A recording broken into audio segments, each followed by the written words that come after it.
good evening, and welcome back.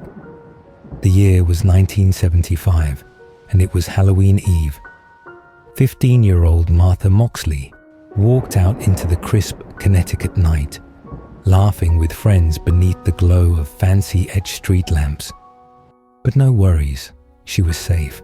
After all, we're talking Belle Haven, the kind of neighborhood where danger never knocked, where families carried the Kennedy name and children played in manicured lawns. But that was not necessarily the case on this particular Halloween Eve, at least not on the Kennedy side of the block. You see, Martha Moxley never came home. Her body would be found beneath a pine tree, bludgeoned and stabbed to death by a golf club, shattered from the sheer force of the blows. The very thought of the scene would make one shudder, and yet it was the questions posed by the crime that would haunt and scandalize Greenwich and the Kennedys for years to come. How could something so brutal happen in one of the safest, richest places in America? After all, rich and safe go hand in hand, don't they? Or do they? So, toss another log on the fire and come. Drift with me into a place where privilege and violence collided, and a young girl's murder became one of America's most interesting and enduring mysteries. The sun had barely crept above Belle Haven when the silence broke on the morning of Halloween. They found her there, beneath a pine tree, not 50 yards from her own front door. 15 years old, Martha Moxley's body lay still, hidden in the shadows, as if the night itself had tried to keep her. At first, some thought it was a Halloween prank, a teenager asleep in the grass after too much, shall we say, mischief. But no one could mistake this. Her head was caved in from repeated blows. A golf club, the kind used for sport and leisure, had been swung with such force the shaft had splintered, its fragments scattered across the lawn like litter. The handle was gone, missing, as though the killer had wanted a trophy. But Belle Haven was a place where people locked their liquor cabinets, not their doors. Crime happened in the city, far away, never here among the Kennedys and their neighbors. And yet here she was, struck down, her childhood silenced beneath a tree that had shaded her family for years. The questions began immediately. Whose golf club was it? How had she ended up there, only steps from her own front porch? And who, among this circle of privilege, had the rage to do this? The scene was not just tragic, it was unthinkable. And for the residents of Belle Haven, it was the first glimpse that the fortress walls of wealth and family names could not really keep the darkness out.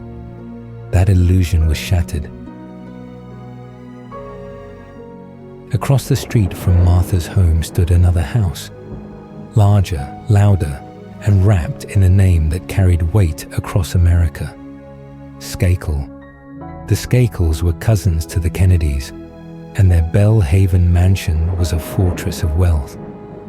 But step inside, and the picture of perfection shattered. It was a house of 7 children, virtually unsupervised after their mother's death. Their father, Rushton, was a man often away, drowning in business and drink, leaving the boys to raise themselves. And raise themselves they did, with chaos. The Skakel brothers were known for reckless pranks, heavy drinking, wild tempers. Neighbors whispered of golf clubs swung not on fairways, but in anger, of parties that spilled past curfews and rules bent until they broke. Privilege was their shield, and it seemed nothing could touch them. But privilege has its shadows. Michael Skakel, just 15, was restless, impulsive, prone to jealousy. He had been seen with Martha, and he was known to lash out when slighted. His older brother, Tommy, 17, had also spent time with her. Both boys, both infatuated, both tangled in that fragile web of adolescent desire. And then, golf clubs, because the fragments found near Martha's body weren't from just any set. They matched a set of clubs belonging to the Skakel household, a set kept in plain sight by the garage. That's the contradiction that stunned Greenwich. The evidence pointed across the street, into the heart of privilege itself. But could the police really accuse a Kennedy cousin's child of murder? And so, the whispers began. Whispers that would stretch for decades. Whispers of power, of cover-ups, of justice bent beneath the weight of a famous name.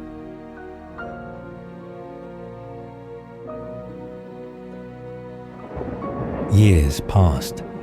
Martha's pine tree stood silent, the branches swaying through season after season, while the case turned cold. But her story refused to die. In the 1990s, new voices picked it up. Private investigators hired by the Moxley family, journalists digging through the rubble of Belle Haven's secrets. And always, their eyes returned across the street to the Skakel house. By then, the whispers had grown into open suspicion. Michael Skakel, the younger brother, once the boy full of restless anger, had become a man with a history of violence and addiction. In hushed interviews and forgotten school records, clues surfaced. Michael had allegedly confessed to friends, even to a group in rehab, that he had been involved in Martha's death. Not once, but several times. Still, it wasn't simple. Privilege and power wrapped the case in delay. Police hesitated. Prosecutors weighed politics. But the pressure grew. And finally, in 2000, 25 years after Martha's murder, Michael Skakel was charged with her death. The trial was a storm. In court, the jurors heard about the shattered golf club traced to the Skakel garage. They heard of Michael's jealousy, his temper, his shifting alibis. They listened as old classmates recalled drunken boasts, and as investigators laid out a pattern of obsession with Martha that never faded. In 2002, the verdict fell, guilty of murder. Michael Skakel, cousin to Kennedy's, son of privilege, was sentenced to 20 years to life in prison. For the Moxleys, it was the justice they had waited decades to see. But justice in this case was never simple. Appeals followed. In 2013, his conviction was overturned, then reinstated, then overturned again. By 2018, Michael Skakel walked free, his sentence vacated, not declared innocent, only unproven in the eyes of the courts. And so, the contradiction tightened once more. A guilty verdict erased, a mother left with answers snatched away. But Martha's pine tree still whispered for justice in the Belle Haven breeze.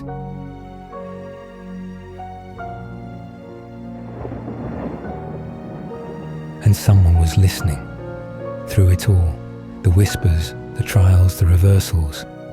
One figure stood unshaken. Dorothy Moxley, Martha's mother. From the morning she found her daughter gone, Dorothy made a vow. She would not let the world forget Martha's name. She sat through hearings, spoke to the press, listened to excuses, endured delays. For decades, while others came and went, Dorothy remained, a quiet force pushing back against the privilege that tried to bury her child's story. She lived long enough to see Michael Skakel convicted, and long enough to see him walk free. But for Dorothy, justice was never a single verdict. Justice was telling Martha's story until her last breath, ensuring her daughter's life was not reduced to a headline, or a Kennedy rumor, or a question mark in an old cold case file. And now, nearly 50 years later, the echoes of that night still ripple through Belle Haven, a neighborhood built on wealth and power, forever marked by a crime that revealed the shadows in its heart. Because if Martha could die beneath a pine tree just steps from her front door, there is safe. Because the truth is, the lesson whispered by Halloween winds through the branches of that tree is this: even in the brightest towns, the most privileged, and those laced in wealth few can imagine, darkness lingers, and it walks exactly where it wishes.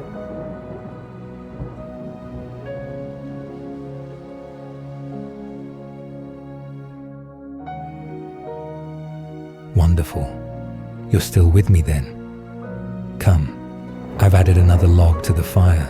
Let's drift from the manicured streets of Greenwich, Connecticut, where we just left poor Martha Moxley, to the endless prairie highways of Alberta, Canada.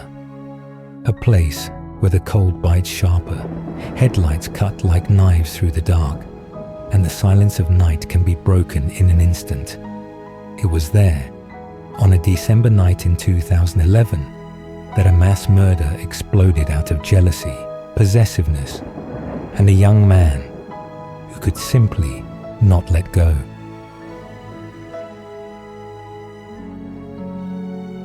Derek Jensen was not the sort of figure who stood out in a crowd. He grew up in Lethbridge, Alberta, a city stretched out under big skies, its neighborhoods framed by fields and prairie winds. Friends said he came from a good family, raised in the Mormon faith, quiet and clean-cut, the kind of boy you'd trust to shovel your driveway or watch over your dog while you were gone. He was only 21 years old in December of 2011. Training to be a paramedic, Derek was considered steady, hard-working, responsible, at least on the surface. But in his private life, storms were gathering. He had fallen in love, or what he thought was love, with a young woman named Tabitha Stepple, also 21. She was bright, social, a girl with a circle of friends who filled her days with laughter. For a while, they were inseparable. They even shared a basement apartment, playing house before either of them was ready for the weight of it. But Derek's affection soon curdled into something darker: possessiveness, control, the sort of need that demands rather than gives. Friends would later say that he had a jealous streak, one that burned hotter as the relationship strained. He wanted her world to revolve around him, and Tabitha, spirited as she was, resisted. By the autumn of 2011, their relationship had fractured. Around Halloween, they broke up. She wanted freedom. He wanted to hold on. Despite the breakup, Derek lingered, still living in the same apartment, his presence inescapable. He was supposed to move out, but he hadn't. That's when the calls began. The tension, the obsession that everyone around him thought would pass. It did not. On December 14th, 2011, Tabitha went to a pub in Lethbridge with friends to celebrate the birthday of Tanner Craswell, a promising baseball player. He was 22 that night, full of jokes and drinks, and the kind of youthful confidence that makes the future seem wide open. With him was Mitchell McLean, just 20, another rising baseball star. Alongside them came Shayna Conway, Tanner's girlfriend, also 21. The four young people laughed together, crowded into the warmth of the pub as winter pressed close outside. It should have been nothing more than a happy night before Christmas.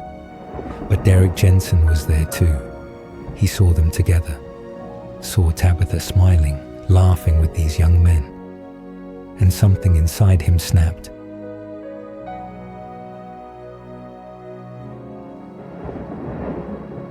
Witnesses say he shoved Tabitha from a chair, muttered threats, made a scene. Friends pulled him away, urged him to leave.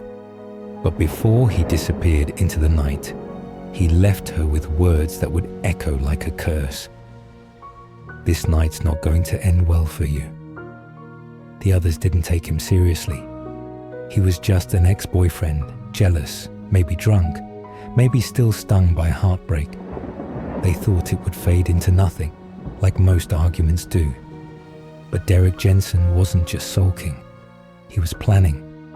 Back in his car, he had 3 registered firearms, a 9mm handgun, a Winchester rifle, and a loaded shotgun. He had been carrying them for days, driving the highways, stewing in jealousy, waiting for the chance to act. And now he had seen enough. Tabitha's laughter was the final insult.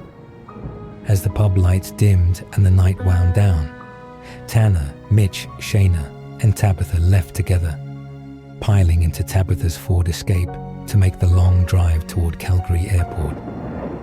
Tanner and Mitch had an early morning flight back home to Prince Edward Island for Christmas, eager to see family after a season of ball. Shayna and Tabitha rode along to see them off, the car filled with chatter and plans. They did not know they were being followed. Behind them, headlights glowed against the frosted highway. Derek Jensen's green Pontiac shadowed their every mile. He had found them, and he was not about to let them go.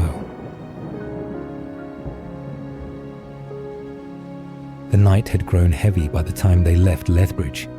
The 4 friends, Tabitha, Shayna, Tanner, and Mitch, pointed their SUV north along Highway 2, bound for Calgary. The prairie stretched wide and dark, stars scattered above like frost on black glass. The road was long, familiar to anyone who had ever made the airport run, but they were not alone on that stretch of asphalt. Behind them, the green Pontiac rolled silently, its driver hunched forward, eyes fixed on their taillights. Derek Jensen had found his quarry. At around 3 a.m, the group pulled briefly into a 7-Eleven convenience store in Claresholm. Cameras caught them laughing, grabbing snacks for the road, unaware that Derek, parked in the shadows, was watching. Surveillance footage later showed him there too, waiting, patient as a wolf. They never saw him. When they drove off again, he followed, the Pontiac's headlights trailing them like a ghost through the dark. For miles, he kept his distance. Guns lay ready at his side, a 9mm handgun, a rifle, and a shotgun. The weight of them was heavy, but heavier still was the storm inside him. Tabitha had left him, humiliated him, moved on. And in Derek's twisted thinking, there was only one way to reclaim power. On that frozen highway at 3:30 a.m., he made his move.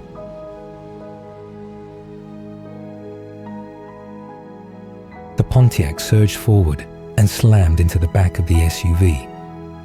Metal crunched, tires screeched, sparks flickered into the night. Shayna Conway, the driver, startled and confused, pulled the SUV to a stop on the shoulder. She opened her door, stepping into the cold air, ready to confront whoever had just rear-ended them. Perhaps she thought it was just an impatient stranger, some drunk swerving his way home. It was no stranger. Derek stepped from his car, the handgun already raised. Before Shayna could speak, before she could even take another step, he fired. Bullets cracked in the stillness, tearing into her body, dropping her to the ground. Inside the SUV, panic erupted. Tanner and Tabitha shouted. Mitch tried to move, but Derek turned his weapon on the vehicle, firing through glass and steel as though it were nothing. The night filled with flashes, muzzle fire lighting up the highway in bursts of orange. Tabitha was struck, her laughter silenced forever. Tanner too, bullets ripping through the seat where he had been celebrating just hours earlier. Mitch managed to escape. Wounded, he forced the door open, stumbling into the ditch, crawling through frozen weeds as shots rang out behind him. He left a trail of blood in the snow, desperate to get away, to live. But his injuries were too grave. He would collapse before help could reach him. On the highway shoulder, Shayna still breathed. She had been shot 3 times, but somehow she clung to consciousness. In agony, she crawled inch by inch, her hands scrabbling in the dirt until she found her cell phone. With shaking fingers, she dialed 911. Her voice, weak but steady, carried across the line, the only survivor's account of what had just unfolded. By then, Derek Jensen knew it was over. He looked upon the carnage he had wrought. His ex-girlfriend, her new friends, the blood on his own hands. There was no undoing it, no future waiting for him. He raised the handgun once more, pressed it to his own head, and pulled the trigger. Silence fell. Only the whimper of wind across the fields, the buzz of a dying engine, and the thin, pained voice of a young woman on the phone to dispatchers broke the night. When RCMP arrived minutes later, their headlights swept across a scene of horror. The SUV sat crippled by the roadside, windows shattered, doors flung wide. Inside, 2 young lives were ended.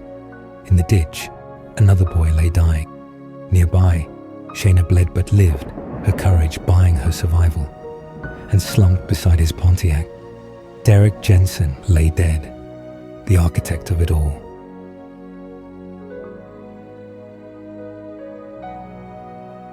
The highway that night was quiet again when the first RCMP cruisers rolled up, red and blue lights cutting through the dark. The air smelled of burnt rubber and gunpowder. Their headlights swept across twisted metal, broken glass, and bodies that should never have been there. It was just after 3:30 a.m. when they stepped into the cold silence. The Ford Escape sat crippled on the shoulder, its back end crumpled from the impact, its doors open like broken wings. Inside lay Tabitha Stepple and Tanner Craswell, their lives extinguished in the very seats where, only hours earlier, they had been laughing. A few yards away, in the ditch, officers found Mitch McLean. He was alive when they reached him, clutching desperately at what remained of his strength. But his wounds were too severe. They tried, God knows they tried, but he died en route to the hospital. His dreams of baseball, of family, of Christmas at home in Prince Edward Island, all gone under the prairie stars. And then there was Shayna Conway. She had been shot 3 times, blood soaking her clothes, but she had dragged herself far enough to find her phone and call for help. When police reached her, she was barely conscious, whispering what she could. It was her courage, her determination, that ensured at least one voice would survive to tell the story of that night. A short distance away lay Derek Jensen, sprawled near his Pontiac Sunfire, the 9mm handgun still close by. His life had ended by his own hand. As if in his final moment, he realized there was no turning back from the storm he had unleashed. RCMP investigators pieced together the scene. 3 registered firearms in his vehicle, the handgun, the shotgun, the rifle. All ready, all loaded. This had not been a sudden outburst. It was prepared, premeditated, a plan born of jealousy and possession.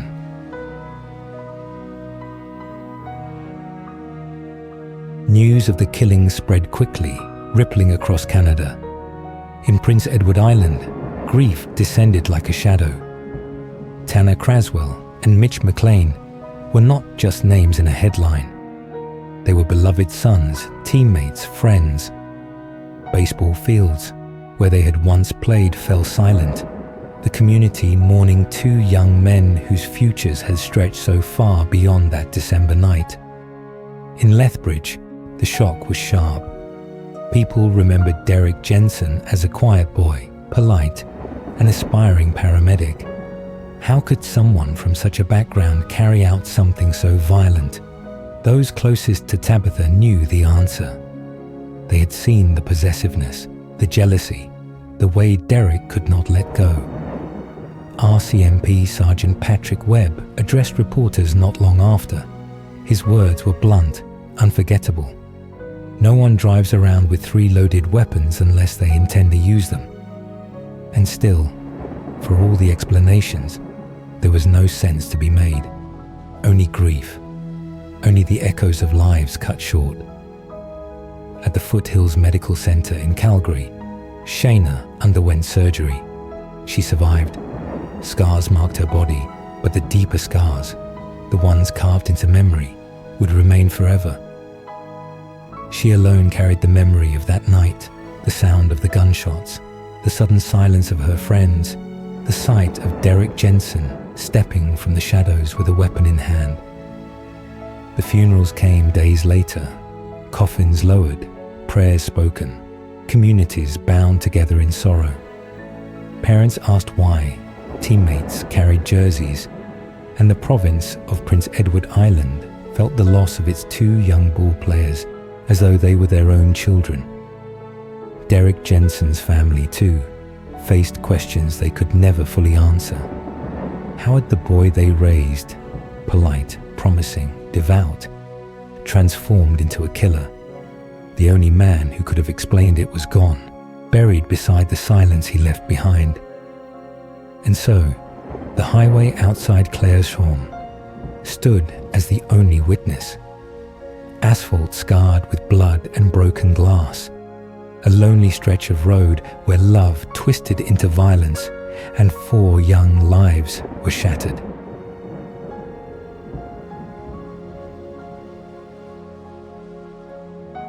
The Claire's-Shawn murders faded from the headlines, as all stories eventually do.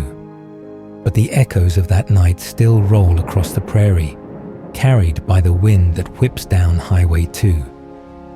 For families in Prince Edward Island, the pain never left. Tanner Craswell and Mitch McLean were remembered as rising stars, young men whose futures seemed limitless.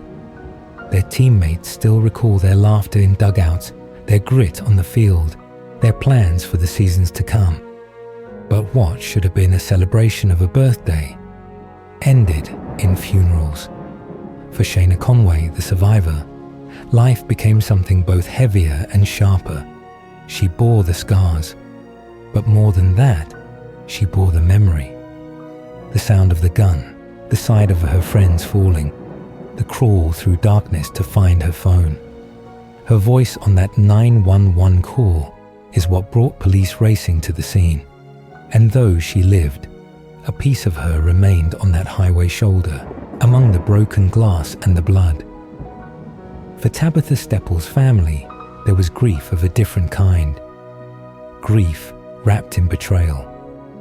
Derek Jensen had once been the boy they thought their daughter could trust. A boy from a good family, a church-going young man training to save lives as a paramedic. How could he become the one who ended hers? And then there is Derek himself, 21 years old.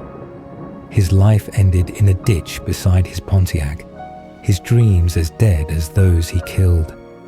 He carried with him 3 loaded weapons, but the heaviest weapon of all was jealousy. It drove him, consumed him, and finally destroyed not only his life, but the lives of everyone he had once professed to love. And perhaps that is the most chilling truth of all, that sometimes the greatest danger is not in the shadows we fear, but in the hearts we thought we knew.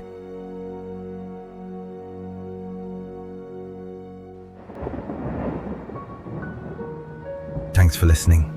This has been Fireside Crime Stories, where the darkest tales are always read by Firelight. If you haven't already, subscribe, and before you drift off, toss a little fuel on the fire. Hit that like button, ring that bell, so when the shadows shift again, you'll be the first to know that another fire's burning and another story's being told. Until next time, rest well.